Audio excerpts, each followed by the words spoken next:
রমাদানে একটি চরিত্র নিজের মাঝে গড়ে তুলুন, যা আপনার বাকি জীবনে পথ চলতে সহজ করে তুলবে এবং আপনার পথকে আরও সুগম করে তুলবে। সেই চরিত্রটা হলো ধৈর্য।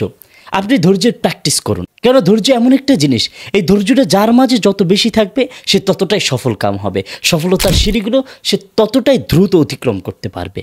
শুধু তাই নয়, জীবনের কঠিন কঠিন মুহূর্তগুলোকে, জীবনের ক্রিটিক্যাল সিচুয়েশনকে আপনি অনায়াসে হ্যান্ডেল করতে পারবেন। এই জন্যই তো আল্লাহ তাআলা পবিত্র কোরআনের সূরা জুমারের 10 নম্বর আয়াতে ইরশাদ করেন, ইন্নামা ইউওয়াফফাস সাবিরুনা আজরাহুম বিগাইরি হিসাবিন। সবরকারীদেরকে তাদের প্রতিদান কোনরূপ হিসাব ছাড়াই সম্পূর্ণ বেহিসাবে দেওয়া হবে। কেউ আপনাকে গালি দিয়েছে, কেউ আপনাকে মন্দ বলেছে, বা কেউ আপনার ব্যাপারে ষড়যন্ত্র করছে, তাহলে আপনি তার ষড়যন্ত্রকারীদেরকে ষড়যন্ত্র করতে দেন। যে গালি দিচ্ছে তাকে আপনি গালি দিতে দেন, দেখবেন সে একসময় নিজেই হাঁপিয়ে উঠবে, সে একসময় নিজেই ক্লান্ত হয়ে পড়বে। ষড়যন্ত্রকারী সে নিজে একদিন ষড়যন্ত্র করতে করতে তার ষড়যন্ত্রের জালে সে নিজেই ফেসে যাবে, আর আপনি সফলতার সিঁড়িতে আরোহণ করবেন।